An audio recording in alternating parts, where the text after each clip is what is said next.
This episode of Delmarva Life is brought to you by the town of Princess Anne and Main Street Princess Anne.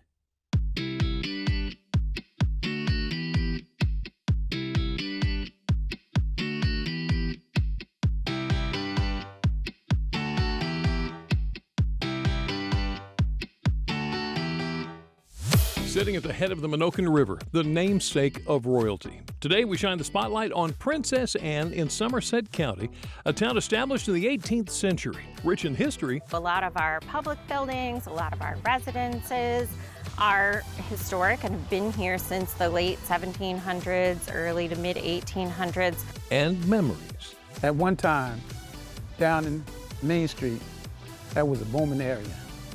Had movie theaters, you had convenience stores. And in the 21st century, Princess Anne is attracting business owners from around the world. Very uncorrupted. It still feels to me very much like an unspoiled Eastern Shore. The streets here are very wide, very spacious. You get a nice sense of light and space, and there's very few towns where you really feel that any longer. It's a hidden treasure that is a short drive from anywhere on Delmarva. So sit back, relax, because we're taking you on a journey in today's small town series, Princess Anne. And welcome to our second installment of Delmarva Life Small Town Series. We are so excited to show you some of the treasures you can find in Princess Anne. It's a town rich in history, but also rising up to meet the needs of many who want to call Delmarva home.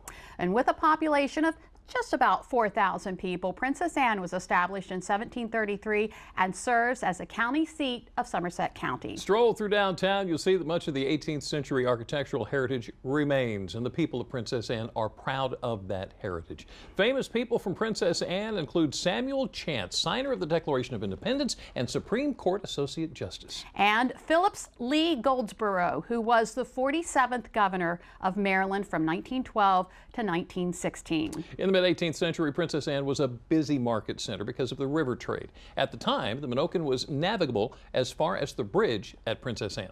Today, the best and easiest way to get to Princess Anne is by Route 13. The historic downtown area is within a mile of the busy highway, and these days, people are making that exit and finding a hidden jewel.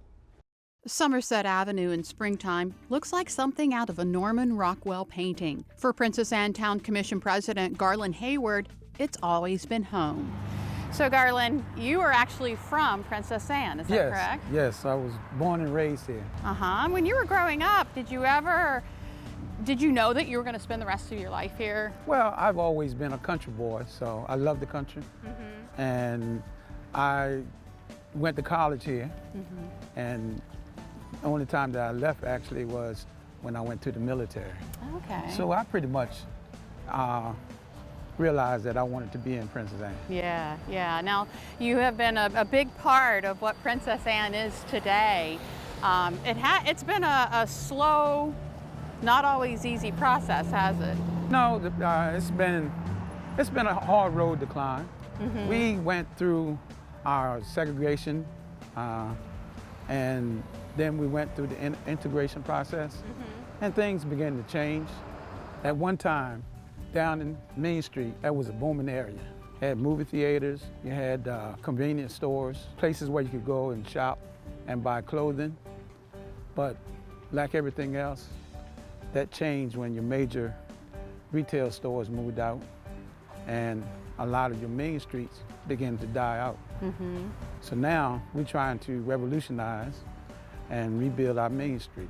And you have new businesses coming in. I mean, that has to make you feel good. Well, it does, but it's taken a while. You know, I'm very excited that we have some entrepreneurs that are willing at this day and time to come in and start their own business. And it looks very promising. Throughout our Main Street endeavor, it looked like we weren't doing anything. But I said, don't worry about it. We're just making small steps. And the process takes a long while. And the future's looking pretty good. Yes, it is. We have an industrial park that we're trying to develop. As you said before, we have our businesses that are beginning to look at our Main Street. So it's looking promising. And I'm in Boxwood Gardens, which has been a part of downtown Princess Anne since the early 1800s. And with me is Carrie Samus, and she is the Main Street Director. And they recently opened up Boxwood Gardens to the public. Yeah, so in the past, the historic Boxwood Gardens have been open for special events and things like that. But the owner recently decided to just throw open the gate and have it open, which is amazing.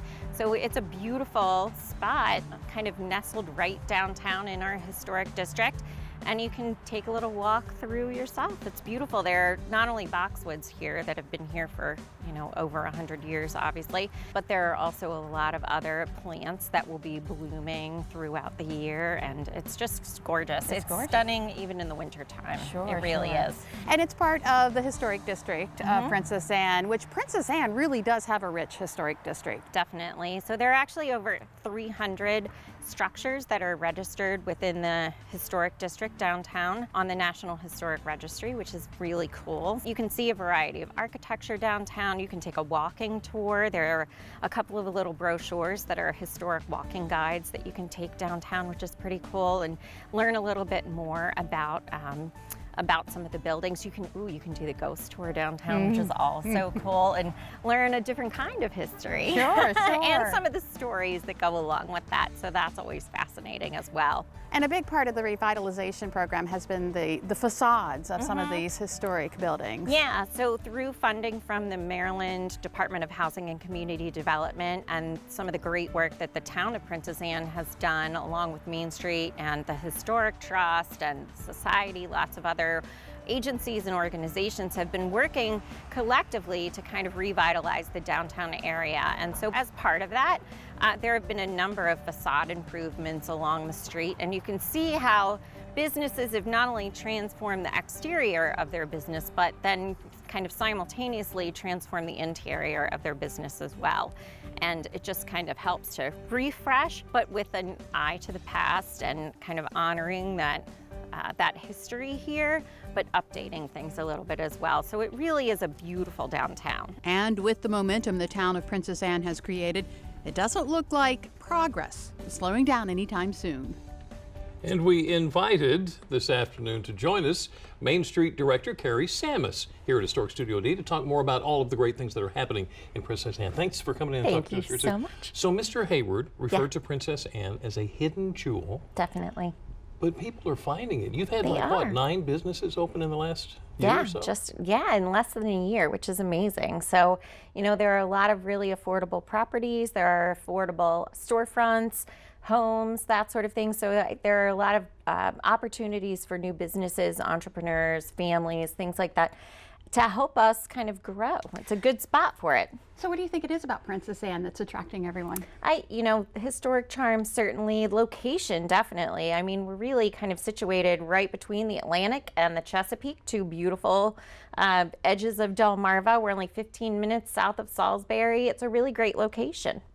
And it's really a lot of fun, and it's gorgeous. Thank you so much Thank for you so joining much. us this afternoon. All right. We are just getting started with our small town series, Princess Anne. Still ahead on Delmarva Life, we take a walk on the campus of the University of Maryland Eastern Shore to learn how this school went from 9 students to 3,900 with degrees ranging from agriculture to aviation. 80 years prior to the first class at UMES, a young couple by the name of Teakle set out to build a dream home. And what a dream home. We're going to learn about the Teakle Mansion and what state-of-the-art comforts it had. Going back even further to 1744, that's when the Washington Inn was established. See the room where its namesake likely stayed and how the inn has been preserved to reflect its humble beginnings while providing all the comforts of the 21st century. And we have a taste of Princess Anne in the Delmarva Life kitchen. Chef Eric from the Washington Inn and Tavern here to make a strawberry feta salad with sautéed shrimp. Our celebration of Princess Anne is just getting started, but it's not going to be complete without you. Stay right where you are. Delmarva Life. We'll be right back. Delmarva Life is brought to you by Peninsula Regional Medical Center, honored to serve the entire Delmarva Peninsula since 1897. The law offices of Tunnel and Razor, Spicer Brothers Construction, Gateway Subaru, and A&A Companies.